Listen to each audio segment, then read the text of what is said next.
Aí, que beleza, olha aí, ó. Vários amigos e amigas entrando, uma maravilha. Muito bom dia, agora então, em definitivo, como diria o comentarista de futebol, em definitivo, estamos aqui para conversar um pouquinho mais nessa nova rodada de temas sobre o nosso ciclo, né? Continuando o nosso ciclo de debate sobre direito de família, sucessões e pandemia. Hoje nós vamos receber a nossa querida amiga, professora Luciana Dadalto, e também nossa estimada amiga Daniele Chaves Teixeira. As nossas professoras e amigas vão falar sobre planejamento para o fim da vida. A perspectiva hoje é de que nós pensemos em metodologias e consigamos aprender com as experts nesses temas que hoje estão conosco aqui, sobre essa forma de nós pensarmos o fim da vida. Pensarmos antes, né? A Luciana vai nos dar esse contexto, e pensarmos também para depois, com a Daniele nos trazendo elementos interessantíssimos de planejamento sucessório numa esfera patrimonial. Então, a professora Luciana, nos trará um contexto de direito pessoal, nos trará um contexto de perspectiva da vida propriamente dita, e a nossa querida Daniele falará sobre a perspectiva patrimonial em termos de planejamento. Então, mais uma vez, agradecer a ESA, nossa querida professora Marília, que nos ajuda muito, agradecer a nossa diretoria de Cascavel, do IBDFAM, e também, lógico, a nossa diretoria do IBDFAM estadual e também nacional. Eu vou pedir que a Marília, nossa querida amiga, nos dê um oi aí, em nome da ESA, inicialmente. Marília, a palavra é sua.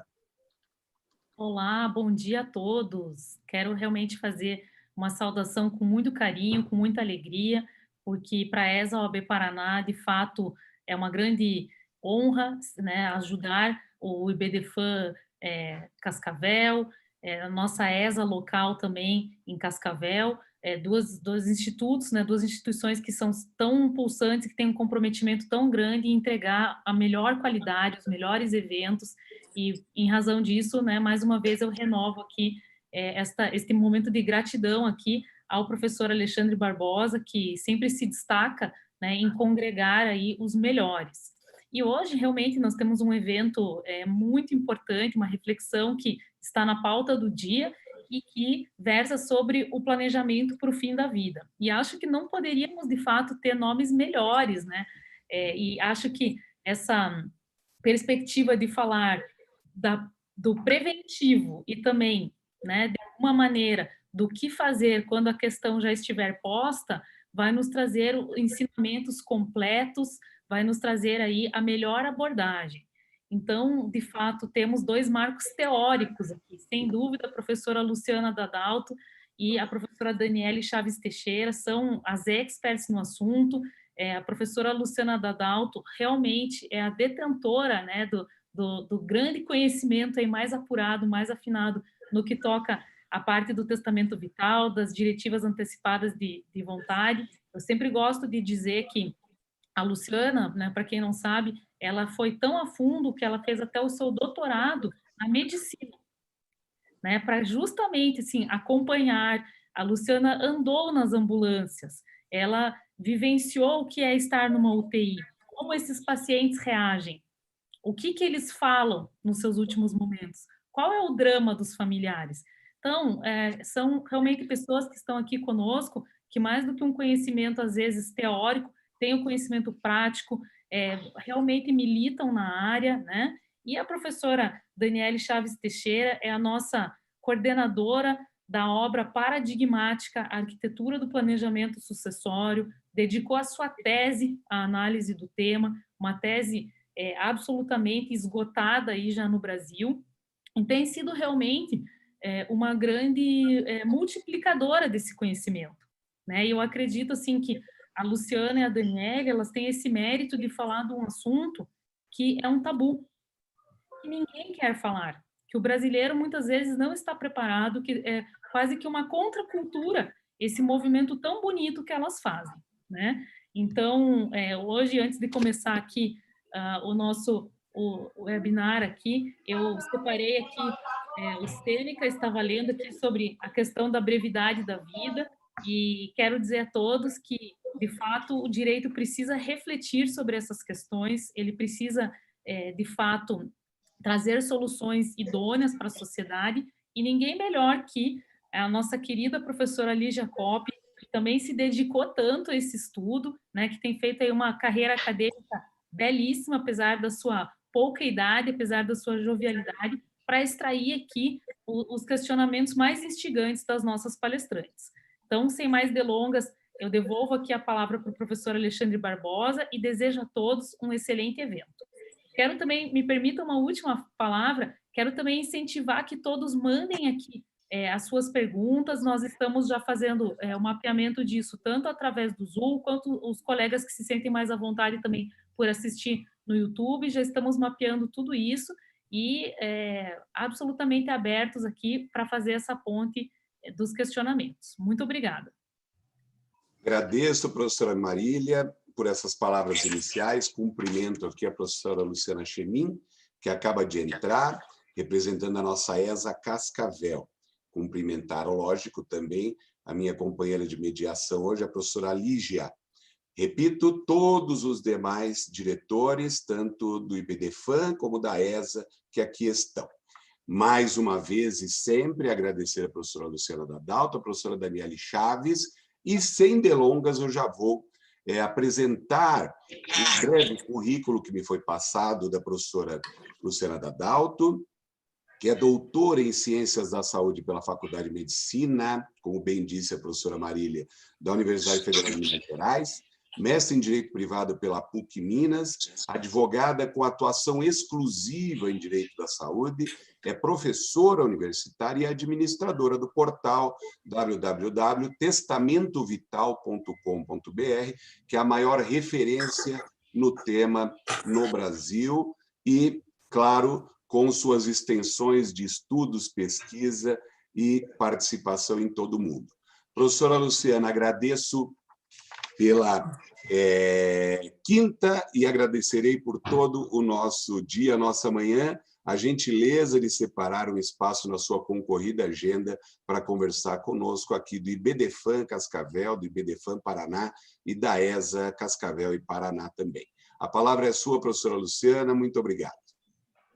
Bom dia a todos. Eu preciso agradecer muito o convite do Alexandre, a paciência aí de conseguir organizar horários, porque a minha agenda realmente está um pouco complicada. A paciência com o tema, né, com a escolha do tema, que eu acabei sugerindo algumas adaptações. Agradecer a Marília, que é uma querida aí de muito tempo, muito bom te ver aqui. E a Dani, que eu descobri, né? A gente conversou e eu descobri que a gente já se conhece e a cabeça aqui anda muito ruim, mas que faz muitos e muitos anos que a gente nos conhece, mas que tem uma pessoa que eu amo demais e que nos conecta, que é a professora Ana Carolina Brochado Teixeira. E eu digo que tudo que vem da Carol é certeza de muita ética, né, e de muito comprometimento. Então, é muito bom. Falei com a Dani, eu acho que essa dobradinha aí de uma perspectiva pré-morte e pós-morte, digamos assim, me parece alguma coisa bastante interessante e que a gente precisa, talvez, né, pensar e ter esses diálogos cada vez mais. Eu, em geral, falo muito mais para o público da saúde do que para o público do direito, né? Eu acabo transitando mesmo entre esses dois mundos, e o público do direito ainda é um público muito fechado para as discussões existenciais sobre o fim de vida. A gente tem muita discussão teórica, né? A discussão teórica é realmente muito grande nos mestrados, nos doutorados, mas uma das coisas que muito me incomoda é que a gente fica falando, em geral, de coisas que a gente não conhece, que não vê na prática. E aí isso acaba dificultando muito a aplicabilidade das nossas discussões. Então, o objetivo hoje é a gente conversar sobre a questão do testamento vital num contexto de pandemia, e talvez, eu acho que nunca a autonomia do paciente esteve tão em voga nas discussões, tanto técnicas quanto leigas na mídia, né? A gente nunca falou tanto da importância de saber a vontade do paciente. Na minha concepção, a gente está falando de uma perspectiva errada, né? Porque a gente está trazendo a necessidade de saber a vontade do paciente para uma perspectiva de escassez de recursos. Por que hoje se fala de vamos perguntar para o paciente se ele quer ou não quer o respirador? Porque está faltando respirador. Então, não é porque a gente descobriu que o paciente é um sujeito e que a vontade dele precisa ser levada em consideração. É porque a gente tem um problema estrutural, e uma das formas de resolver esse problema estrutural ou de minimizar esse problema estrutural é dar voz para o paciente. Ok, estamos começando do caminho errado. Mas dentro desse caminho errado, o que é possível a gente aprender e o que é possível a gente agregar? Acho que a primeira coisa muito importante é deixar claro que a Covid-19 ela é uma doença aguda e potencialmente curável. Por essa razão, ela não é, a priori, uma doença que se abarca dentro da perspectiva do testamento vital. O testamento vital é um documento de manifestação de vontade para fim de vida, para pessoas fora de possibilidades terapêuticas, com doenças graves, com doenças incuráveis. A Covid-19 é uma doença grave, mas ela é potencialmente curável. Só que no meio do caminho ela pode se tornar uma doença incurável e, portanto, as manifestações de vontade são bastante relevantes. O que a gente percebe fora do Brasil é uma utilização ou uma adaptação da ideia de manifestação de vontade para um outro documento que não o testamento vital. Vou tentar ser um pouco mais clara. A gente tem um problema no Brasil, e aqui eu vou fazer uma propaganda, Alexandre, se você me deixar. Eu escrevi a convite do professor Rodrigo Toscano, uma coluna para o canal dele, Direito Civil Contemporâneo, é isso? Direito Civil Brasileiro. Direito Civil Brasileiro, ok. Falando sobre o testamento vital na pandemia, então recomendo. E eu disse isso claramente, a seguinte questão: o fato de que no Brasil a gente chama testamento vital de diretivas antecipadas gera um problema importante na discussão sobre manifestação de vontade no Brasil. Por quê? O testamento vital não é sinônimo de diretivas antecipadas, ele é uma espécie de diretiva, né? O que são as diretivas antecipadas de vontade? São documentos de manifestação de cuidados de um paciente, né? Então, é um documento prévio em que eu, paciente ou potencial paciente, vou dizer como é que eu quero ser cuidada. Quando o conteúdo desse documento for direcionado para o fim de vida, nós temos o Living Will, criação americana, que foi erroneamente traduzida para as línguas latinas como testamento vital. Então, talvez o melhor seria que a gente chamasse de vontades vitais, vontades prévias, instruções prévias, como a lei espanhola faz, mas nós traduzimos para testamento vital, é um nome que de alguma forma pegou, e que aí nós do direito temos muita dificuldade de tratar esse nome, porque a gente fica... Onde que a gente estuda testamento vital? A gente estuda no direito sucessório ou a gente estuda no direito de personalidade? Quando o Alexandre me chamou, ele falou, vamos fazer um debate de direito sucessório, eu queria que você falasse de testamento vital. Eu falei, olha, você desculpa a chatice, mas eu não tenho mais aceitado convites para falar de testamento vital sob o guarda-chuva do direito sucessório, porque efetivamente não é aí que eu entendo que esse documento se encontre. Então, aí o que acontece no Brasil? A gente fala, não, então não vamos chamar de testamento vital, vamos chamar de diretivas, e aí a gente joga no direito sucessório e a gente bimbola do jeito que a gente quer.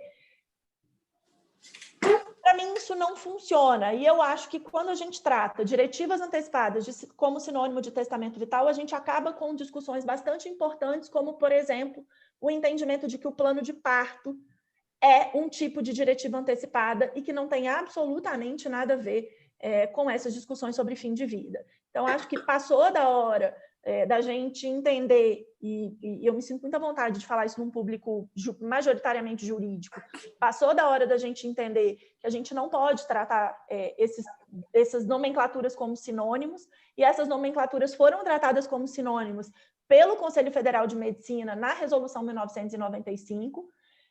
É importante a gente lembrar que nós somos o único país do mundo que regulamentou o testamento vital via conselho de classe médica. Todos os demais países começaram a discussão a partir de institutos da sociedade civil, associação de bioética, enfim, outras questões, outros institutos. Então, isso faz com que os médicos se apropriem do testamento vital, né? O testamento vital é entendido pela classe médica como um documento médico, e isso é nefasto para a autonomia do paciente. E aí, contextualizando, então, dentro dessa perspectiva de que o testamento vital é um documento usado para a situação de fim de vida, o que se tem proposto ao redor do mundo é que pessoas que já tenham testamentos vitais, e isso a gente tem visto com uma frequência enorme nos Estados Unidos, atualizem o seu testamento vital, incluindo uma cláusula de Covid, né? Uma cláusula em que ele vai dizer, olha, se eu estiver numa situação de terminalidade por Covid, eu gostaria de ser cuidado de determinada forma. Pessoas que não tenham testamentos vitais e que desejam, neste momento, fazer o seu testamento vital, a gente precisa informar para essas pessoas que ele é um documento para situações de terminalidade e que aí nós vamos dar eficácia a esse documento caso ela esteja numa situação efetivamente de fim de vida. Pensando no ponto fulcral da discussão da Covid atualmente, recusa de respirador artificial. O artigo 15 do Código Civil Brasileiro já fala em direito à recusa de tratamento. Então, se a gente pensar sobre o artigo 15, a gente não precisa de testamento vital, de diretivas, do planejamento antecipado, do nome que se queira dar, para manifestar a recusa de tratamento.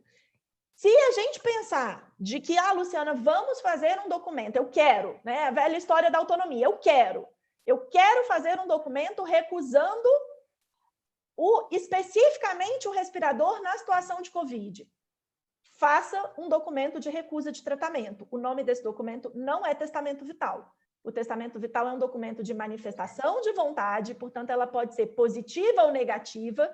Eu quero e eu não quero, não é um documento só de recusa para situações de fim de vida. Então, da mesma forma como a gente tem os testemunhas de Jeová fazendo documentos de recusa de hemotransfusão, a gente pode ter qualquer um de nós fazendo documentos de recusa de respirador artificial. E agora, eu inclusive fiz uma postagem sobre isso ontem nas minhas redes sociais, nós começamos a ter um desejo de fazer um documento de recusa de tratamento com cloroquina e hidroxicloroquina diante dessa confusão no Brasil, porque a gente conseguiu, no meio de uma pandemia, criar uma crise jurídica. Não, desculpa, criar uma crise política.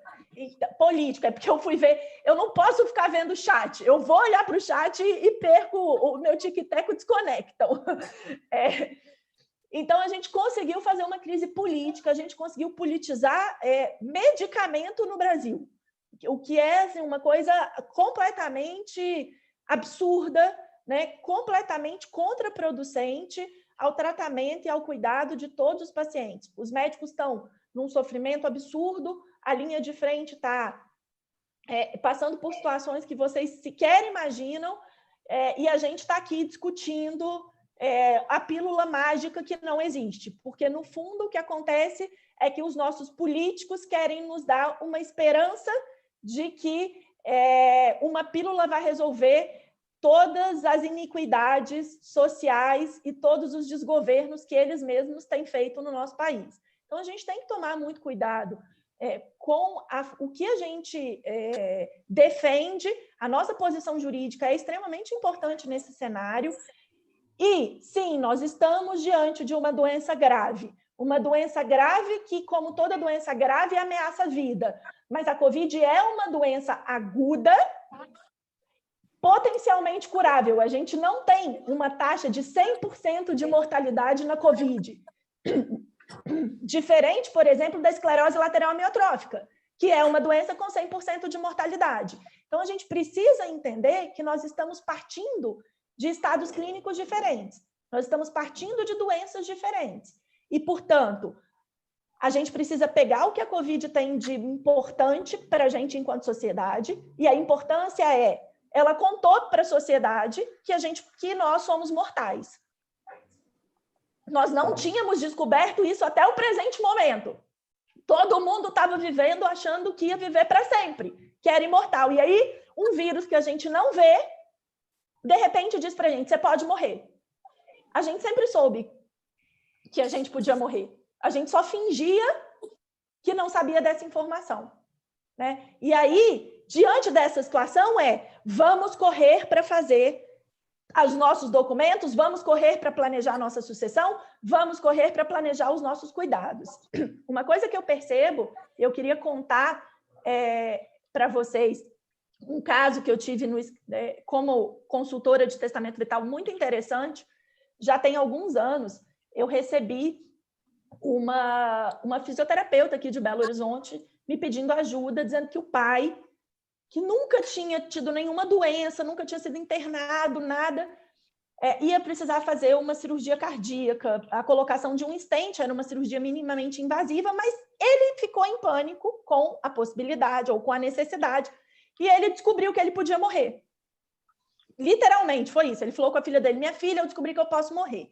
Então, eu quero manifestar as minhas vontades sobre os meus cuidados, porque existe um risco na cirurgia, eu fico com medo de ficar em estado vegetativo, etc. E também quero começar a planejar minha sucessão. Eu atendi ele no meu escritório e a cirurgia estava marcada para um dia depois ou 2 dias depois. Enfim, a história era, não dava tempo hábil de fazer muita coisa. Conversei muito com ele, fizemos o que era possível e combinei com ele que depois da cirurgia, com uma facilidade, imagina, né? Não fique tranquilo, não vai acontecer e tal. Você volta e a gente faz todo o planejamento que você quer. Ele saiu ótimo da cirurgia e nunca mais voltou porque ele disse para a filha dele que o medo da morte passou.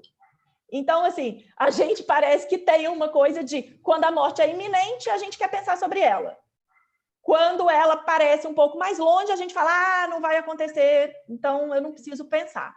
Acho que se a gente tem algum ganho, para mim, na minha visão, se a gente tem algum ganho em termos de testamento vital e de Covid-19, é o ganho da gente entender que, seja por Covid, seja por câncer, seja por um acidente de carro, um acidente vascular cerebral, a morte está muito próxima da gente. E se a gente não assumir o protagonismo das nossas escolhas sobre o fim de vida, alguém vai decidir por nós. E eu acho que, no fundo, é esse dilema. Quem é que a gente quer, para quem que a gente quer dar voz no nosso fim de vida? E eu me pergunto muito, se nós brigamos e lutamos tanto por nossa autonomia ao longo de toda a nossa vida, por que não lutar pela autonomia no final dela? E é isso que o Testamento Vital traz e propõe para todo mundo. Obrigada, Alexandre. Professora Luciana, muito obrigada pela sua brilhante exposição. Agradeço em nome do IBDFAN Cascavel, Paraná e Nacional também. Quero agradecer aqui a audiência, a participação de professores queridos, professor Heroldes, professora Jussara Meirelles, professora Fernanda Scheffer, a Elisângela, presidente do IBDFAN de Londrina, todos eles estão aqui presentes e agradecemos a participação de todos vocês. E, professora Luciana, eu concordo plenamente que se tem algo de relevante que essa pandemia nos traz, é essa oportunidade de pensarmos de forma séria sobre as questões que envolvem o final da vida. Não é a melhor forma, né? Isso deveria ser muito mais espontâneo e voluntário, mas se temos algo a tirar desse momento, que seja pensar de forma séria sobre a nossa autonomia para morrer, né? Muito obrigada novamente. Agora já passo a palavra para a professora Daniele, que é mestre e doutora em Direito Civil pela Universidade do Estado do Rio de Janeiro, é advogada e parecerista e autora das obras Planejamento Sucessório e arquitetura do planejamento sucessório. Pessoal, nós deixaremos as perguntas para o final e, assim, então, já passo a palavra para a professora Daniele. Mas, por gentileza, mandem as perguntas para vocês, que ao final nós teremos aí tempo para respondê-las. Professora Daniele, vamos lá. Obrigada, é um prazer estar aqui participando. Alexandre e Lígia, principalmente com a Luciana, que nós nos falamos no domingo, trocamos um bate-bola, e a gente se conheceu há muitos anos atrás, mas nos perdemos completamente. Realmente foi via Carol, Ana Carolina Prochá Teixeira, nossa amiga e guru, vamos dizer assim, né? No sentido de sempre ter nos orientado. Eu fui colega da Carol no mestrado, ela já no doutorado, e é uma pessoa ímpar, aquela amiga realmente do coração, e que eu admiro muito ela como pessoa, como mãe, como profissional, como tudo. Mas vamos lá.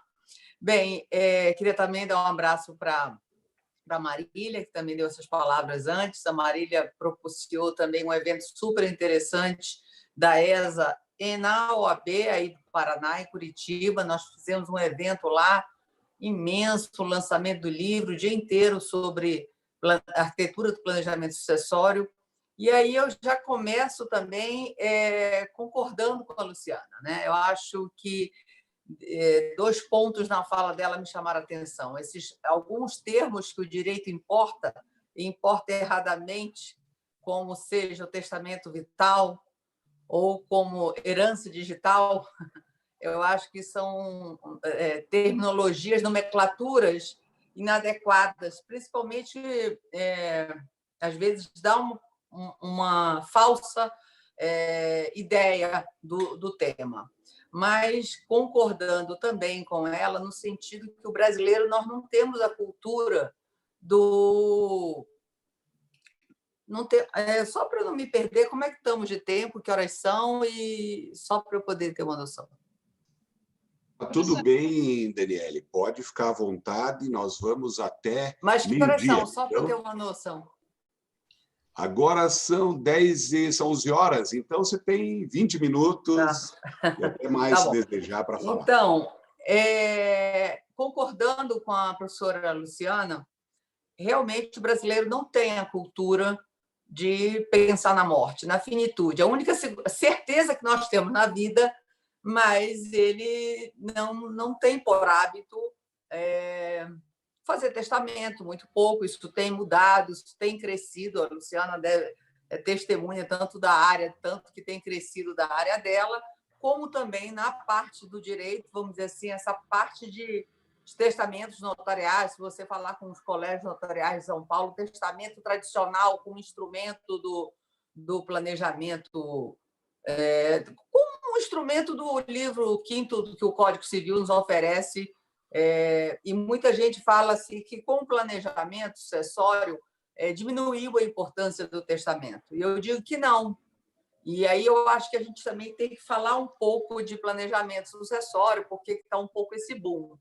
Mas, apesar de serem assuntos diferentes, uma questão muito existencial, mesmo no planejamento patrimonial, você tem perspectivas existenciais, né?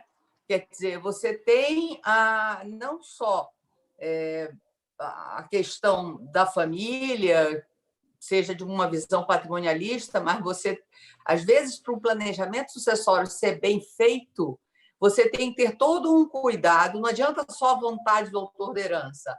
Para ele ser efetivo, você vai ter que ter abordagens de uma análise de quem seriam aqueles herdeiros necessários e se a vontade daquela pessoa é realmente o que o herdeiro vai receber. Às vezes, ele não quer tocar o negócio da família e assim por diante.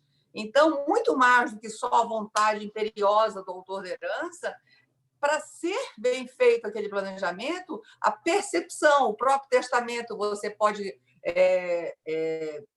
ter a parte existencial lá no testamento, onde você pode deixar a administração patrimonial de uma criança, de um menor, de um incapaz, para uma pessoa, e deixar a parte de cuidados, de atenção para outras.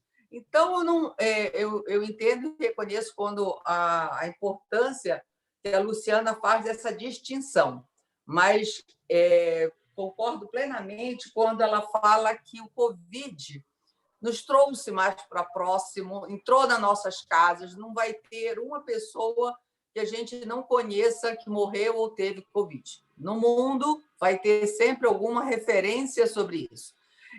Agora, é como ela deu o exemplo, você tem aquele temor naquele momento e depois que passa, ou seja, passa a cirurgia, você passa, o cliente se afasta. Ou quando procura, por exemplo, quando está separando. Aí vem, nunca, por exemplo, o regime de bens, são alguns tabus que o brasileiro tem, muito grande. Pacto antinupcial. Fazer uma escolha de regime é um assunto quase não, total desconfortável entre adultos, que seriam tão bom esclarecer quais as regras do jogo antes de entrar no jogo. Assim a gente faz no futebol, sabe? Que são 2 tempos de 45 minutos, tem um intervalo de 30 minutos e assim por diante. Mas não.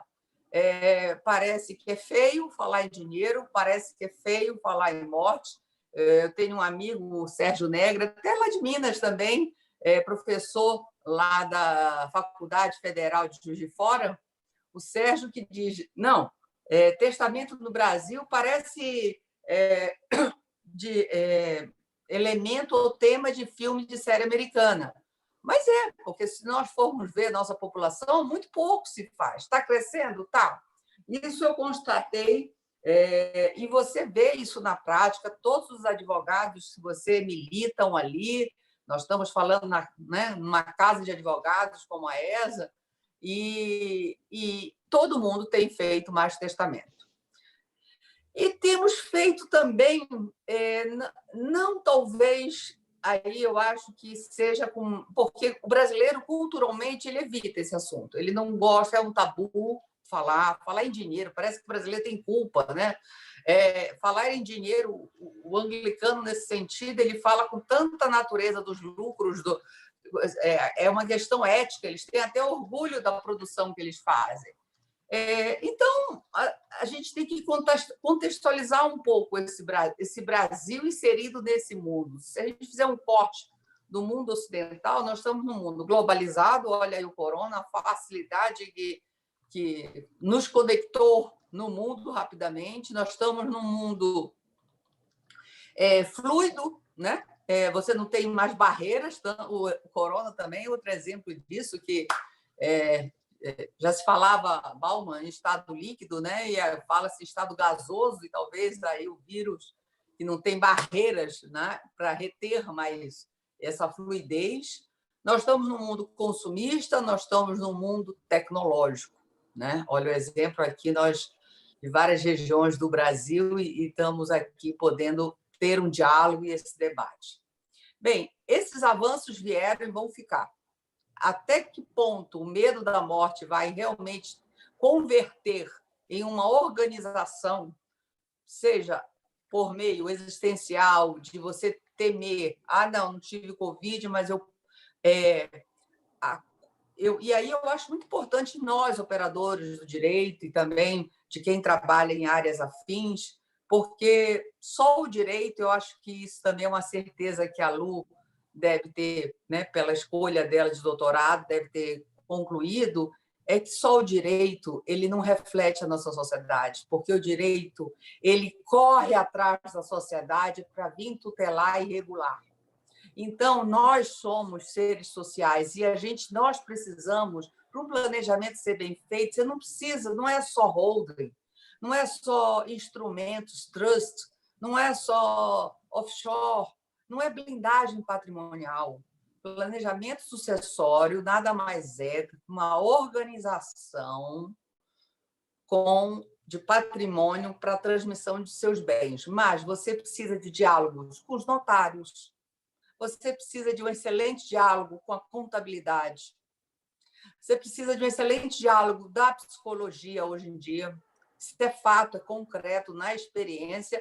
Lógico, é um serviço a plus, diferente. Olha, mas os resultados, quando você faz nós sabemos que 85% das nossas empresas brasileiras são empresas familiares. E quase 90% elas quebram entre a segunda e a terceira geração. Porque nós não estamos aqui, e quando a gente fala planejamento, eu gosto sempre de desconstruir, achar que planejamento sucessório ou planejamento familiar é só feito patrimonial, é só feito para pessoas ricas. Não, é para todos nós que compomos a sociedade. Eu só tenho uma casa e um carro e uma aplicação. Tá, essa pessoa pode. E muitas pessoas já faziam planejamento sem ter esse nome, planejamento sucessório, né? Nada mais é que essa organização patrimonial, saber. E agora, como o mundo, esse mundo, e lembrando que a família deixou de ser aquela família institucional para ser a família instrumental, para ser para o desenvolvimento das pessoas, dos seus integrantes. Então, não tem mais isso de seguir o negócio da família porque é da família. Não. A família trabalha com escola, você quer ser engenheiro de produção. As pessoas têm um leque de profissões hoje em dia. Casar por casar, porque tem que casar, porque está na hora de casar, a pessoa a mulher ainda sofre um peso muito grande, está namorando muito tempo quando vai casar, quando vem um filho, e assim por diante. É uma pressão eterna. Mas as pessoas podem não querer. Eu quero, né, caçar a conchinha lá na China. Lá vai. Você tendo autonomia em todos os sentidos, financeira também, mas você precisa para poder, isso custa. Ou se você quiser ir para a Índia, vai lá, passa 6 meses, 1 ano, vai para a Ásia. Então, as pessoas têm opção e nunca é tarde para se começar. E para se organizar. Então, nós temos que ver como isso pode tornar essa organização, esse planejamento, seja, você está passando um susto, posso morrer, e aí? Como é que vai ficar o negócio? Como é que vai ficar a empresa? E a minha mulher, ou meu marido, e as minhas crianças? E assim por diante. Aos 30 anos, eu tive um problema sério de saúde. Eu tinha 2 filhos pequenos, eu operei 3 vezes em 5 dias, fiquei muitos dias hospitalizada, e ali eu vi que a morte podia chegar, né? E dependendo de algumas reações, eu queria viver mais, mas eu disse, eu tenho que me organizar. Meus filhos, eu não cheguei a fazer isso, tem tantos anos, né? Ainda não existia essa coisa do testamento, mas dentro da organização mínima que eu precisava, que eu tinha, que estava com acesso, eu passei para minhas vontades, né? De uma forma informal, mas aquilo foi, eu acho que, essencial para o que eu queria da minha vida, né? Eu já tinha entrado na faculdade, já fazia faculdade de Direito, mas estava bem no início, eu acho que eu estava no 2º, no 1º semestre.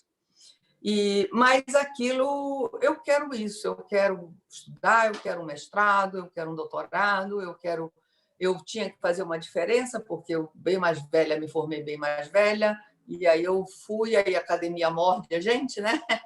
E o bichinho de vontade de estudar não para, e assim por diante. Mas tudo isso para dizer que acho que o planejamento ele é muito mais próximo de todos nós do que se pensa. Outra questão que eu chamo muita atenção, não são só para essas pessoas ricas, não é também só para fraudar a legítima. Pelo contrário, você tem o planejamento para dar certo, ele tem que ser efetivo e eficaz. Se você for bater no judiciário, isso não foi um planejamento feito com uma segurança jurídica, aí você pode perguntar, mas segurança jurídica nos dias de hoje? Sim, escolhendo os elementos, respeitando a legítima, por mais que um pai ou um cliente diga, eu não quero. Calma, vamos lá. Se tem algumas opções. E o que é o planejamento também? É porque, exatamente por essas transformações que são socioeconômicas que passa a sociedade, essas transformações socioeconômicas que nos faz buscar mais elementos que venham a atender. Por quê? Existe esse descompasso entre a sociedade e o direito sucessório, que engessa, que deixa muito poucos espaços para liberdades. Mas eu acho que podemos começar exercendo exatamente a sucessão testamentária, que é pouquíssimo usada. Eu não estou criticando, tenho minhas reservas, a questão da legítima, da intangibilidade, desse valor, dessa taxa, mas são as regras, né? São as regras do jogo, são nossos limites. Então, eu penso que a gente tem que trabalhar com a limitação que temos. Então, dessa forma, eu acho que, às vezes, a sucessão legítima é o melhor para aquela família, para aquela estrutura. E, da mesma forma, também conversar, pensar. Você não precisa fazer uma análise psicológica para a pessoa que tem um patrimônio mais simples. Lógico que não. Eu estou falando de utilizar de um instrumento desse para um complexo familiar, de empresas, de filhos, vários herdeiros necessários de trabalho, outros não, o cônjuge de um ou de outro, um primo, um tio, e aí dentro dessa estrutura tudo isso é importante a ser analisado. Então, e planejamento, além desse critério de se você sair, ele tem uma dificuldade exatamente por essa peculiaridade da interdisciplinariedade dele. E mesmo dentro do direito, você tem a questão do direito societário, do direito tributário, do previdenciário, do securitário, você tem várias outras, DIPRE, direito internacional privado, hoje em dia altamente relacionado ao planejamento sucessório, né? Esse mundo, é muito mais fácil as pessoas terem bens fora do Brasil e administrar isso, cada vez mais se tem sucessão hereditária com elementos internacionais. E você tem no planejamento o quê? Você vai em outras áreas do direito, em outras áreas do próprio direito civil, na área de contratos, você vai contrato de seguro, você tem hoje em dia vários modelos de seguro, quase que seguros personalizados, né? Agora, você tem doação, um instrumento simples, com usufruto, você tem... E a gente fala sempre dos instrumentos ou ferramentas dentro desse cardápio de uma forma exemplificativa, né? Você pode vir a ter outros instrumentos, a combinação, mas, apesar de ser patrimonialidade que a gente está falando, é muito importante escolher quais ferramentas para aquele patrimônio, para aquela vontade de autor de herança e para ela ser efetiva e eficaz, para realmente ser realizada, né? E não ter questionamentos. Mas isso é tão difícil para nós. Tem um caso recente agora aqui da Beth Lago, que ela fez o testamento, só que dentro da parte disponível ela deixou mais para um filho, uma filha, se eu não me engano. E aí o filho foi e questionou na justiça, e o testamento foi considerado válido, e as pessoas acham que a pessoa não pode utilizar disponível, porque mais um filho eu também sou, então não. Então, assim, falta uma compreensão também, e aí eu acho, da mesma forma que nós, advogados, trabalhamos com um advogado de direito de família, a obrigação de explicar os efeitos sucessórios no pacto constitucional, a importância do regime de bens, né?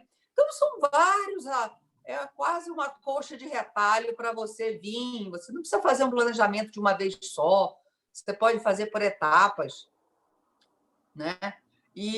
Mas, quando dizem que é caro, é muito mais caro a dilapidação patrimonial que vai ter daquele patrimônio ao longo da briga judicial, se for ter litígios. Então, a mediação também, ter essa harmonização entre o autor da herança e os próprios herdeiros que vão receber. E, lógico, que, às vezes, alguns instrumentos são mais adequados para um tipo de patrimônio e outros para coisas mais simples, que, às vezes, só um testamento, com uma previdência, com uma doação, com usufruto, você pode estar atendendo a grande maioria da sociedade, que a gente tem que saber que o Brasil, poucas pessoas, uma minoria que tem um patrimônio mais sofisticado, vamos dizer assim, né?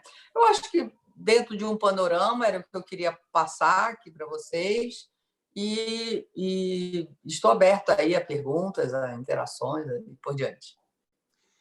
Muito obrigado, professora Daniele. Brilhante exposição, muito clara.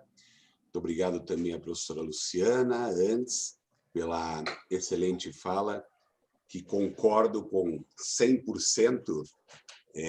Na nossa cadeira de sucessões, na Univel, a Lígia dividiu comigo por tempo essa disciplina. Nós temos lá o testamento vital, nós temos lá a herança digital, tudo aquilo, não é?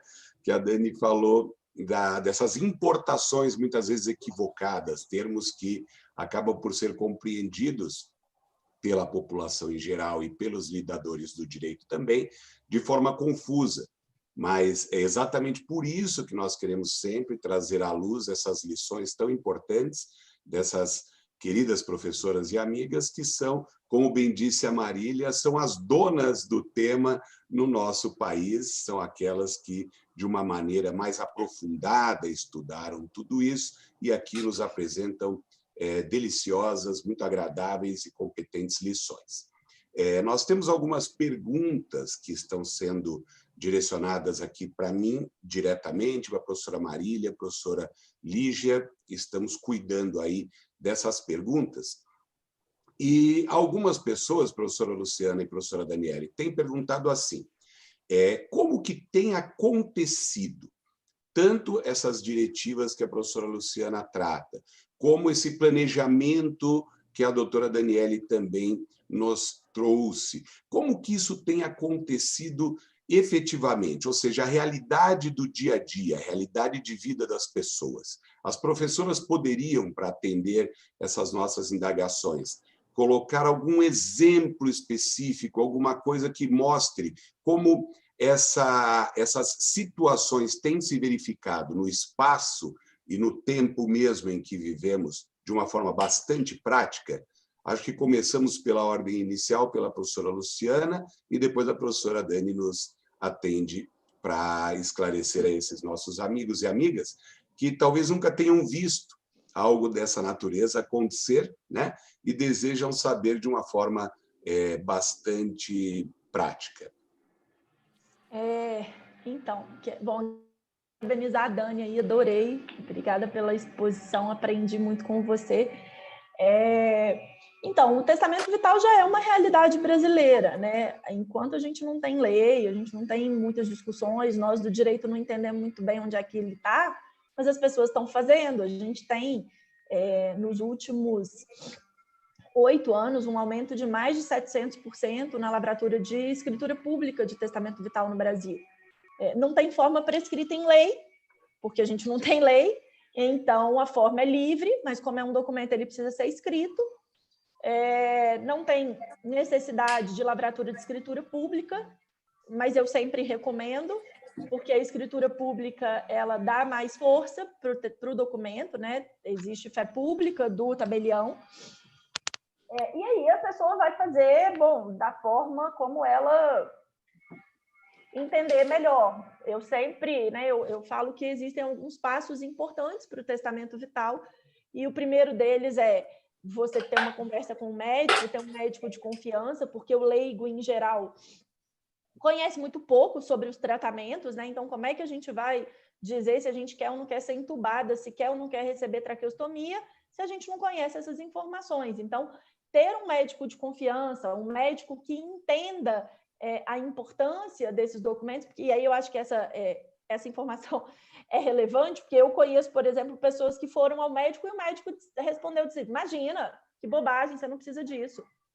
Na hora H, eu sei o que vai ser melhor para vocês, não precisa preocupar. Então, assim, a gente precisa de ter profissionais que compreendam a importância da autonomia e profissionais que deem a devida importância a isso. Então, acho que essa é uma questão. Eu sempre recomendo que as pessoas procurem médicos de confiança, obviamente que compreendam, né, essa perspectiva, e é engraçado que a gente aqui estamos falando para um público jurídico, mas, em geral, o pessoal da saúde acha que, quando eu falo da importância do advogado no testamento vital, que isso é meramente uma reserva de mercado.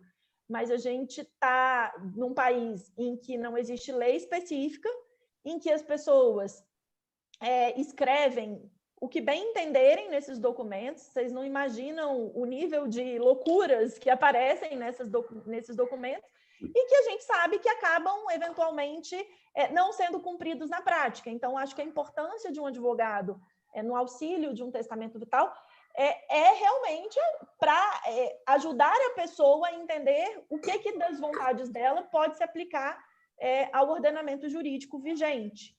E depois que o documento estiver pronto, levar a lavratura de escritura pública, que não é obrigatória, mas que eu entendo ser extremamente importante. A gente já tem evoluído muito, o Colégio Notarial do Brasil tem sido muito proativo em relação ao testamento vital, inclusive com mudança de tabelamento de precificação. Há alguns anos atrás, eles precificavam igual o testamento patrimonial, então era lá, né, num valor bastante elevado. Hoje eles já mudaram a precificação e está com uma precificação de declaração de vontade, o que reduziu o custo em quase 5 vezes, e o entendimento de que o aspecto prático do testamento vital ele não pode se resumir, assim como do planejamento sucessório, ele não pode se resumir à feitura do documento, porque a maior preocupação que a gente tem, na verdade, é a eficácia desse documento. Então, depois que o documento está pronto,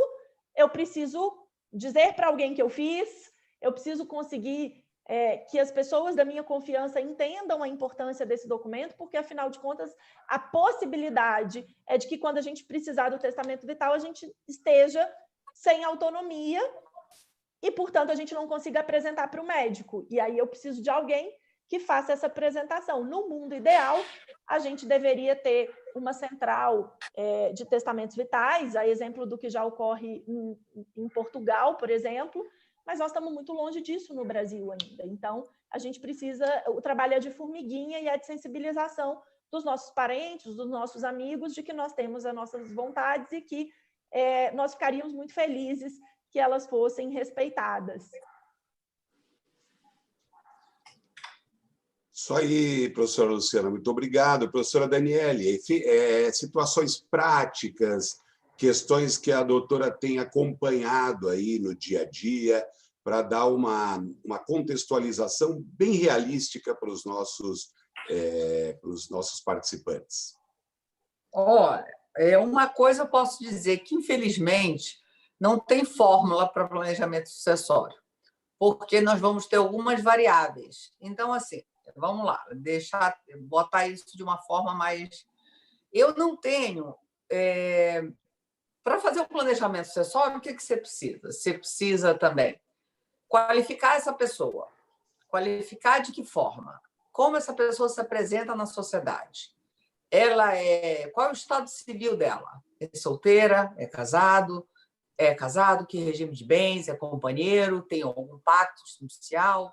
Tem herdeiros necessários? Lembrando que as pessoas vivem muito mais hoje em dia. Luciana sabe a idade das pessoas morrendo mais tarde. Cresceu quase que, eu acho que... Eu digo leigamente que o brasileiro ganhou de 20 a 30 anos. Hoje em dia, minha mãe entrou numa faculdade com 61 anos.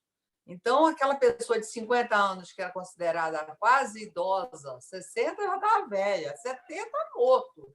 Hoje em dia, as pessoas com 80 têm uma agilidade. A minha avó tem 92, usa a internet, tem Face, administra o aplicativo dela do banco pelo celular. Então, as pessoas são ativas. Um dia desses, ela fez um comentário para mim.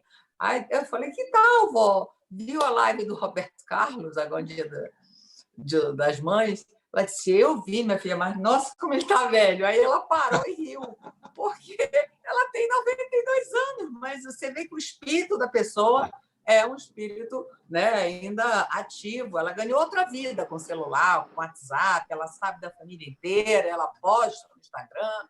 E isso deu o quê? né, rejuvenesceu-a, deixou ela mais... Ela teve essa oportunidade, ela tinha aula, porque ela dizia que neto não tinha paciência, que nunca ninguém tinha tempo, então ela tinha aula, então ela buscou. Então, tudo isso que eu quero dizer é o seguinte, as pessoas vai depender muito, e quando as pessoas falam assim, planejamento, eu não tenho filho ainda, você está esquecendo que você pode ter herdeiros necessários, que são os seus pais, você não precisa necessariamente ter só pensar que herdeiro é o filho, às vezes exatamente porque as pessoas estão vivendo mais. Então, você tem que qualificar essa pessoa, né? Saber, e isso é extremamente relacionado ao regime de bens, para poder saber se teve adiantamento de herança, se usou a disponível ou não, aí influencia o momento da colação, que agora é no momento da abertura do inventário. Então, eu preciso qualificar. Então, isso já é variável de pessoa para pessoa. Aí você tem o patrimônio. Você tem que levantar o patrimônio, o ativo e o passivo, que isso vai variar de pessoa. Nós 4 aqui, ou sei lá quantos tem na sala, vamos ter patrimônios diferentes. E a disponibilidade desse patrimônio. Eu tenho um carro, você é o banco, como é que é? Já pagou o financiamento? Não. Eu tenho um apartamento. Vai ver, tem menos, 1/3 só daquilo, o resto está... Então, você tem, quando você tem empresas ou não, quando você é só uma pessoa física, lógico que é mais fácil você fazer um planejamento, você, né, basta levantar. Quando você já tem empresas, lembrando, quem morre é a pessoa. Mortes causa, o testamento, direito das sucessões está falando da morte de uma pessoa. O que acontece é que essa pessoa pode ter no patrimônio empresa ou empresas, mas quem morre é a pessoa. Então, eu preciso qualificar essa pessoa, eu preciso levantar esse ativo e esse passivo dessa pessoa e tem que ver o autor da herança. Mas eu tenho limitações. O código, por ser um sistema, né, teoria que a gente usa no nosso direito civil aí no UFR, é um sistema uno, unificado pela Constituição. Se é assim, ele tem que ser coerente. Se tem a reserva da legítima de 50%, eu acho um absurdo, eu critico, mas é o meu limitador. Eu não posso doar todo o meu patrimônio, eu posso gastar todo o meu patrimônio, mas se eu tenho herdeiros necessários, 50% tem que ficar. Ainda tem o princípio da intangibilidade do patrimônio. Mas muita gente fala que planejamento sucessório você faz só com a parte disponível. Não, eu também posso fazer, e acho que também tem que ser mais analisado, dentro do que eu sou obrigado pela legítima. Então, você tem que fazer esses 3 levantamentos, então não tem fórmula de 2 mais 2 dá 4, não tem modelinho. Você pode ter alguns instrumentos mais indicados, dependendo de um patrimônio. Eu não vou abrir uma SA que tem custos não só para abertura, mas para manutenção, para alguém que, às vezes, nem precisa ser uma PJ. Por exemplo, o agronegócio. Eles têm muito incentivo fiscais de impostos que vale ser pessoa física. Então, essas questões eu posso até entender. Aí você vai me dizer assim, até me pergunta, às vezes, como você cobra também.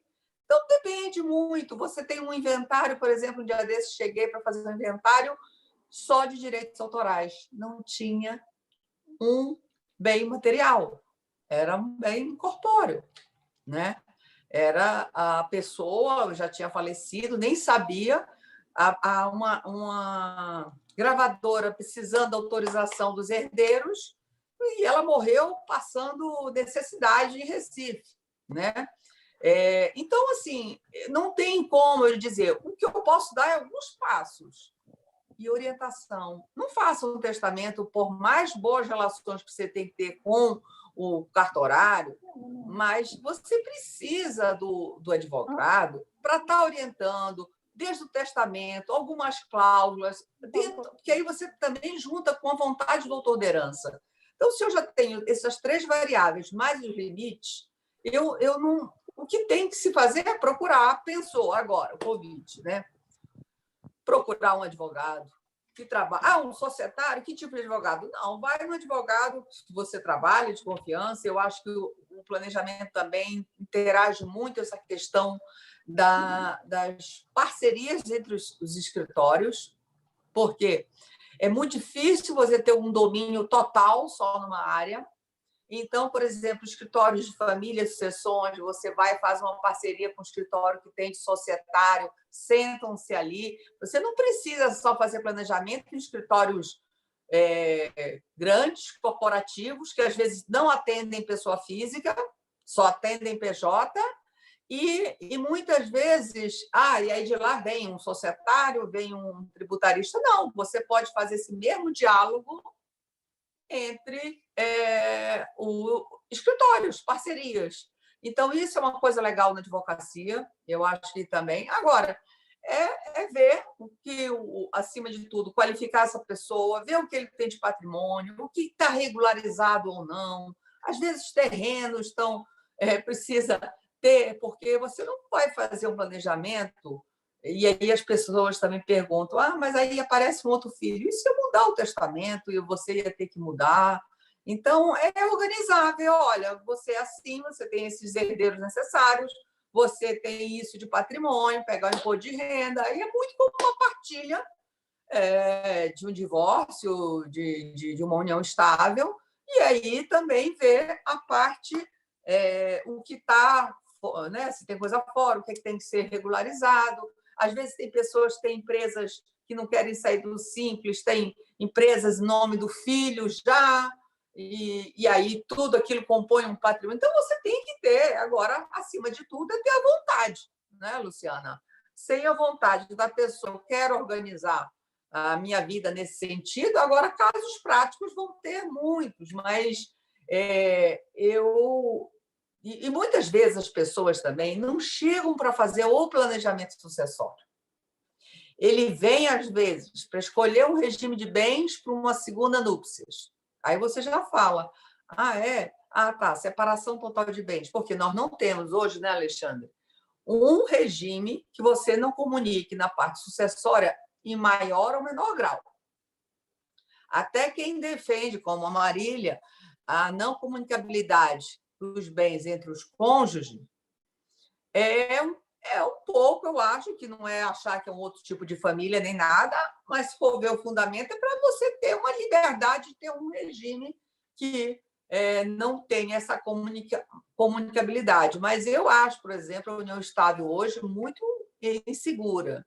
Eu acho traz muita insegurança, seja nessa parte, como também entre a dificuldade entre um namoro e uma união estável, onde começa e onde acaba. A gente sabe quando acaba, mas essa mudança do que era um namoro para uma união estável, isso tem reflexos patrimoniais no momento não só de uma partilha de um divórcio, mas também na partilha em um inventário. Então, eu acho que é organizar, é planejar, conversar, mas, basicamente, os passos são esses.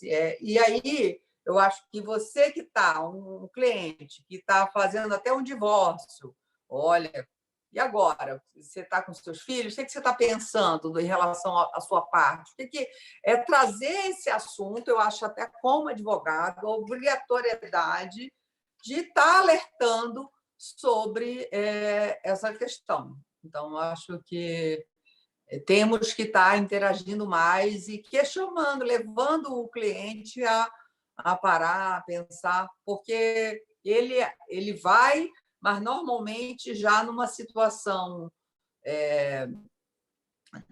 não. E aí que está, o planejamento sucessório não tem que se pensar só com a morte.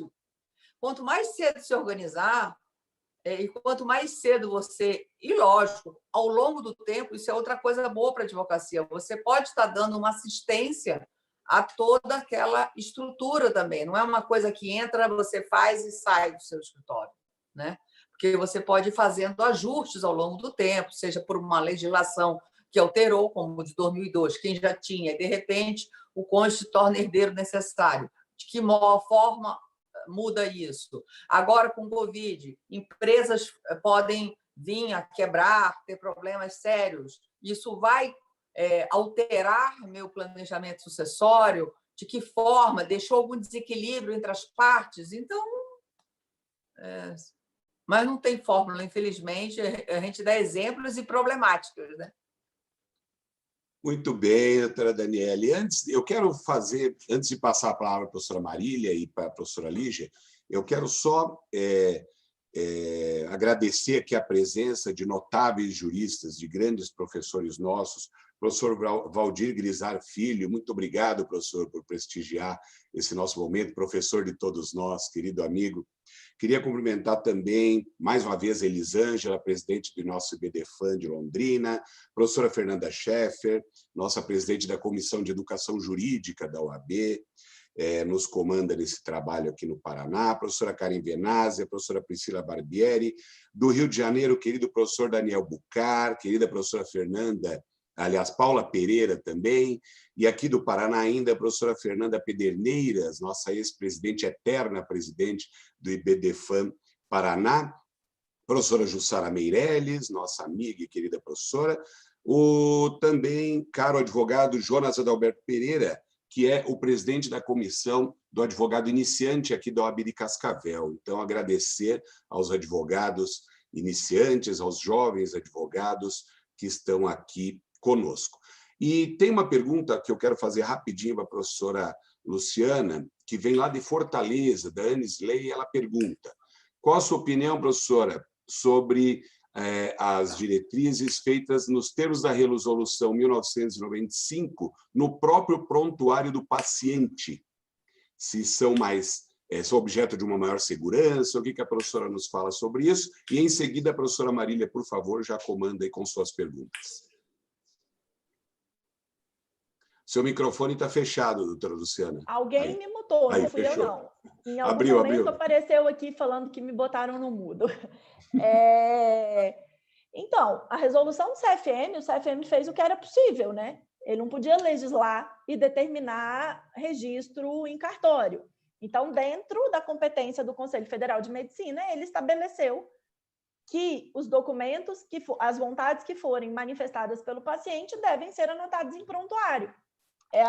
Está absolutamente correto. É a melhor opção? De forma alguma. Mas é a opção possível diante de um país em que, como as pessoas não pensam sobre morte, elas normalmente vão pensar sobre isso quando estão internadas, já numa situação de fim de vida, e aí, internadas, elas manifestam a sua vontade. Dentro dessa situação, o que é possível fazer? Anotar a vontade dela manifestada em prontuário. Então, eu não consigo ver nenhum problema em relação a essa parte da resolução. Ela tem vários outros problemas, mas na questão específica do registro em prontuário, o CFM fez o que a competência dele permitia fazer. Agora, se as pessoas não cumprem o que está escrito em prontuário, aí é uma outra discussão, né? Tem a ver com a nossa dificuldade de entender a autonomia, porque, no fundo, é isso. O descumprimento do testamento vital, seja registrado em cartório ou escrito em prontuário, ele está relacionado à dificuldade que a gente tem, tanto enquanto sociedade, enquanto família, enquanto profissional de saúde, de entender que o paciente não é um objeto, e sim um sujeito de direitos e que, portanto, a vontade dele tem que ser preservada. Muito bem, obrigado, professora Luciana. Professora Marília, o que nós temos aí do YouTube? Achei bem interessante aqui, professor Alexandre, que uma coisa que as pessoas comentaram aqui bastante, que uniu a fala da professora Daniele e da professora Luciana, é o fato de haver assim, um enaltecimento de que as próprias pessoas sejam, digamos assim, os melhores juízes, sejam aptas a se manifestar, né? Sejam aptas a fazer um desenho, seja na sua parte existencial, patrimonial, até nas questões de cunho médico, enfim, que a própria pessoa possa, então, ter essa possibilidade, não delegar a um terceiro que vai ocupar uma posição de sábio, que tomará, então, as melhores decisões. Mas, como está sendo debatido aqui, isso realmente faz parte de uma cultura que precisa ser mudada. Então, os próprios profissionais que atendem, né, as pessoas precisam ter esse tipo de sensibilização. E uma outra fala também que é perceptível que une aqui as ideias defendidas pelas nossas professoras é o fato de que, me perdoem aqui a expressão coloquial, mas que não existe receita de bolo. De que justamente uma das grandes vantagens de se valer desses expedientes é o fato de poder desenhar sob medida algo que faça sentido para cada pessoa, né? Que realmente exista sempre um especialista à disposição, né, daquele sujeito para que haja, então, algo feito ali sob medida.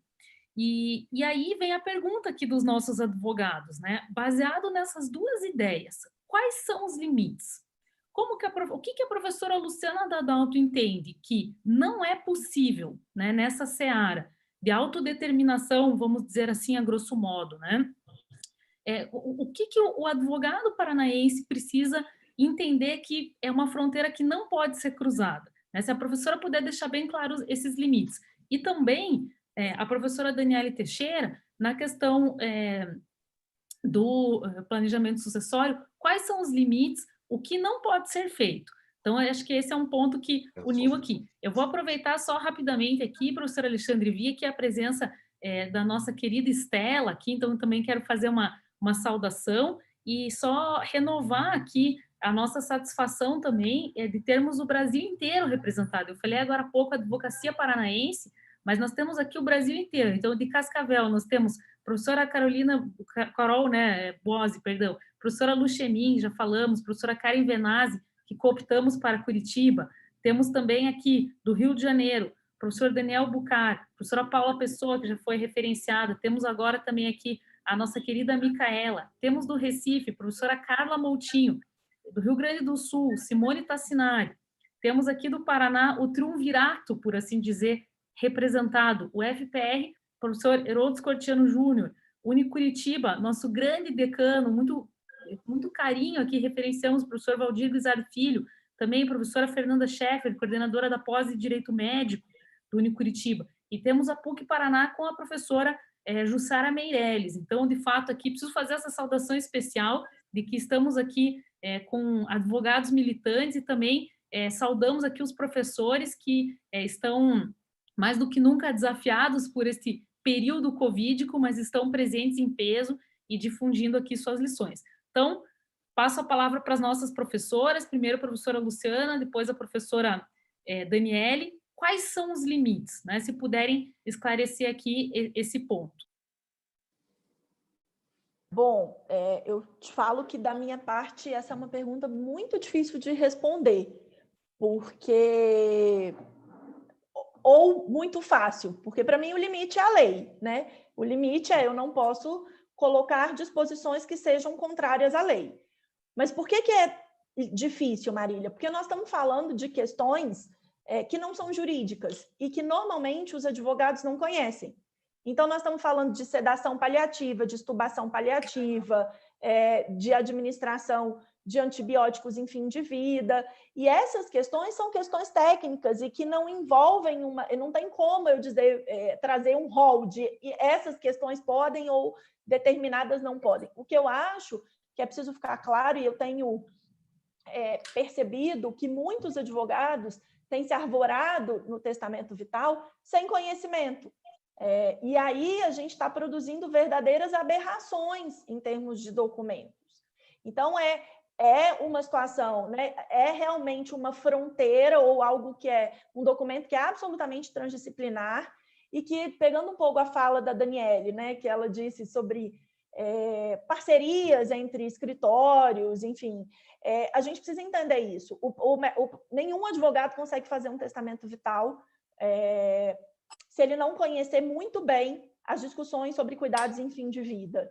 Então, é preciso entender e aprofundar e estudar e sair do nosso estudo do mundo jurídico para entender o estudo médico, para a gente saber o que do ponto de vista da medicina ultrapassa a fronteira jurídica, ou seja, é eutanásia, porque a fronteira é eutanásia, né? Então, o que ultrapassa a fronteira da eutanásia e o que não ultrapassa a fronteira da eutanásia. Mas, para isso, a gente precisa ter conhecimento técnico. Só trazendo uma informação a quem defenda a possibilidade de que o testamento vital tenha uma cláusula de eutanásia para o futuro, entender, né? Que eu eventualmente possa escrever. Se a eutanásia for permitida no Brasil em algum momento, eu quero que o documento, enfim, eu quero que essa prática seja válida. Para mim, essa lógica, ela acaba engessando o documento, porque o testamento vital, assim como o planejamento sucessório, é um documento que precisa ser modificado, né? Ele é mutável, então ele precisa ser adequado de acordo com a realidade da pessoa, a gente vai mudando de ideia, e com a realidade jurídica. Eu tenho um pouco de dificuldade com essa história de eu hoje fazer um documento dizendo que se daqui 20 anos a lei no Brasil mudar, eu já estou aceitando. Se mudar daqui 20 anos, você muda o documento, porque possivelmente as suas vontades também já vão ter mudado. Essa é a minha... Enfim, eu peço desculpa se eu não consegui ser muito objetiva na resposta, mas acho que não tinha muito jeito. Obrigada. Posso falar agora, Marília? Estão ouvindo? Sim. Bem, eu, dentro do planejamento sucessório, né, lógico que o limite também é o limite legal, a legítima, né? Esse é um limitador que a gente só pode dispor de 50%, mas eu, inclusive, no meu livro, eu uso planejamento sucessório vertical e horizontal, dependendo para quem eu estou querendo priorizar aquilo, mas sempre respeitando os limites legais. E muitas vezes, infelizmente, você tem visto de uma forma distorcida o planejamento sucessório na jurisprudência. Sempre quando, às vezes, previdência privada está falando, fraudou, mas ali é fraude. Gente, a questão de fraude, questão de simulação, desconsideração da personalidade, são os momentos patológicos que isso vão ocorrer em várias áreas e vários negócios. O planejamento sucessório evita, e para ele ser efetivo e eficaz, ele tem que ter o cuidado exatamente de não passar, de não romper este limite legal que é a legítima. Agora, você tem outras formas. E quando eu falo planejamento horizontal ou vertical, é que às vezes um cliente ele chega, ele quer priorizar um cônjuge, por exemplo, é o que eu chamo dele horizontal. Ele quer deixar aquele cônjuge com maior... ela se dá bem com meus filhos, então eu quero ela deixar com mais renda, fora de um patrimônio grande, que seja, assim, às vezes, uma indústria, ou seja, uma propriedade, uma fazenda, uma empresa. Ele busca querer deixar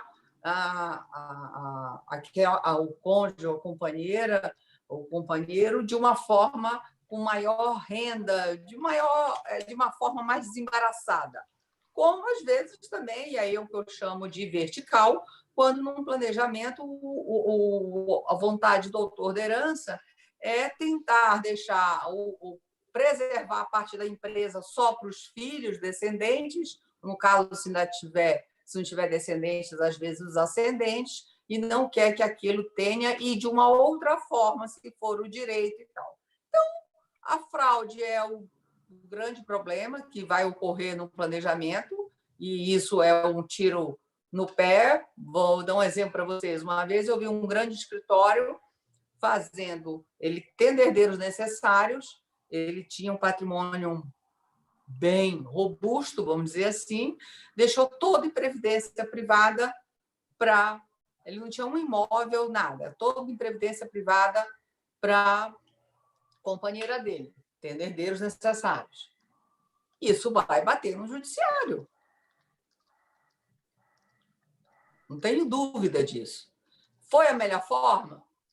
É só respeitar a vontade do autor da herança? Não. Então, o limite o limite legal, é a legítima, é o grande limitador, sendo que você pode utilizar, já que eu vou ter que deixar 50% dos meus herdeiros necessários, o que você escolher, respeitando o que não, mas, às vezes, você pode ter essa forma de projetar de organização desse planejamento sucessório. Mas são os limites legais. E não adianta, eu acho que o risco de um planejamento desse, que foi feito por um grande escritório, eu não aconselharia a fazer.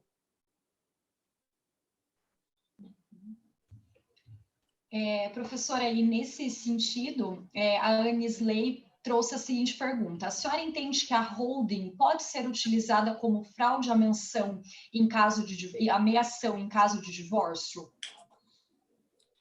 Eu conheço ela e ela sempre tem uma preocupação muito grande seja de questão de holding. Primeiro, planejamento acessório, eu já falei, não é só holding. Muitas vezes, por isso que também pedem exemplos, tem que se fazer toda uma análise para ver se aquele holding é o melhor. Não que em alguns momentos não que em alguns momentos a holding seja o melhor e é um excelente instrumento. Mas a preocupação dela é da holding ser utilizada de uma forma de fraudar a partilha. E o que a gente vê na prática é que, às vezes, mesmo separando, tendo em cotas iguais de um divórcio, alguma coisa, se o know-how é da outra pessoa, provavelmente aquilo vai sendo transferido e são casos, sim, como muitas vezes a gente... Olha, não estou falando, mas a gente também vê casos desses, tem até jurisprudência que a gente consegue achar onde houve esse desvio. Mas tudo tem seus remédios também e de se buscar e o que se tem que fazer para evitar esta situação, né? Mas, então, a holding pode, sim, ser utilizada de uma forma, como qualquer instrumento pode ser utilizado, às vezes, de forma distorcida. Uma simples previdência pode ser usada de uma forma com má fé e que também vai se tornar nula. Uhum. Mas é uma vulnerabilidade, sim. Uhum. Ótimo, muito obrigada, professora. Eu tenho uma pergunta para a professora Luciana. A minha questão é sobre a possibilidade de pessoas mais vulneráveis realizarem testamentos vitais. Então, pensando em pessoas com deficiências intelectuais e também adolescentes, se haveria essa possibilidade de um testamento vital válido, celebrado, né, realizado por uma pessoa com uma deficiência intelectual ou ainda por um adolescente? Bom, são aplicações, são questões diferentes. Acho que o adolescente a gente precisa de legislação específica. Como a gente está falando de um negócio jurídico e que hoje segue a regra geral é a regra dos 18 anos. Na questão da deficiência intelectual, a gente já tem o Estatuto da Pessoa com Deficiência falando que nenhuma deficiência limita. Então, eu acho que o cuidado que a gente tem que ter num testamento vital de uma pessoa com deficiência intelectual é o mesmo cuidado que eu já tenho, por exemplo, com uma pessoa que já tem um diagnóstico de uma doença. Conseguir um laudo médico, um relatório médico que comprove que, apesar daquela limitação, essa pessoa tem pleno discernimento para aquela tomada de decisão. Eu acho que essa é a forma que a gente tem para evitar possíveis alegações futuras de que essa pessoa não teria capacidade ou discernimento, mas é possível, especificamente ao deficiente intelectual, e eu entendo que a gente precisa de legislação específica no caso dos adolescentes. Eu tenho muita preocupação, Lígia, assim, eu acho que ter saído do direito, né, saído no sentido de acadêmico, né, de ter estudado na medicina, isso me deu uma preocupação muito grande do quanto que nós, teóricos do direito, não trazemos à prática, sabe? Eu sei que a gente pode discutir a autonomia do adolescente, a gente tem um monte de tese, de doutorado sobre isso, mas vamos para a prática? Assim, na prática, um adolescente não vai funcionar. Então, o que a gente precisa fazer? A gente precisa lutar para que a gente tenha uma norma que diga isso, e aí o projeto de lei que está tramitando no Congresso Nacional, desde 2018, sem nenhuma previsão para andar em relação a isso, ele dispõe da possibilidade do maior de 16 anos poder fazer o seu testamento vital. Então, eu acho que a gente precisa entender a partir daí, porque eu te falo que, na prática, vendo, por exemplo, os setores de pediatria, de cuidados paliativos, existe uma dificuldade muito grande de manobrar a vontade do adolescente, especialmente diante de uma família conflitiva. E essas nossas elucubrações teóricas ajudam muito pouco na prática desses profissionais. Então, a gente tem que pensar em segurança jurídica mesmo, e eu acho, apesar de ser bastante contrária à ideia de que a gente tem que ter muita lei, eu acho que a gente precisa de uma legislação específica sobre testamento vital no Brasil. Uhum. Muito obrigada, professoras, pelas respostas. Queremos agradecer a presença da Micaela, do Rio de Janeiro também, e de todos os nossos amigos, todos que estiveram aí presentes nessa ótima oportunidade, nessa manhã incrível. Ali, quer Posso falar?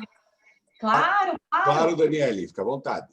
Eu queria agradecer a presença de todos os colegas do Rio, de Curitiba, de Recife, que estão aí presentes, Rio Grande do Sul, exatamente em nome da professora Simone Tassinari, que está fazendo aniversário hoje. Opa! Mandar um beijão para ela aqui pela internet. Bem, Simone. Simone está de nível hoje. Então, agradecer a todos pela oportunidade e em nome dela. Bom, deixa eu terminar, então, agradecendo, antes que vocês finalizem, queria muito agradecer, não sabia se era a última pergunta, não, queria muito agradecer o convite, a oportunidade de estar aqui com a Dani, e de estar aqui com a Alexandre, com a Lígia, professora Fernanda Schaffer, professor Valdir Grisar, que sempre me referencia, e eu tenho uma profunda admiração pelo senhor. Muito obrigado. Realmente é um prazer estar aqui falando sobre um tema que é difícil, mas que é absolutamente necessário nessa e em todas as outras situações da nossa vida. Obrigada. Muito obrigada. Muito obrigado, então, professora Daniele e professora Luciana. Eu vou caminhando para as últimas palavras desta manhã tão agradável, tão importante do ponto de vista técnico e do ponto de vista também de vermos, pelo menos, nessa condição possível que temos hoje, os amigos e amigas por aqui, né? É um encontro que, para além de aprendermos muito, ouvirmos as nossas queridas palestrantes, eu fico muito feliz também em ver aí o rostinho de cada um e de cada uma, mesmo que à distância. Então, parabenizar a Simone Tassinari, parabéns, queridíssima, Deus abençoe a sua vida, feliz aniversário.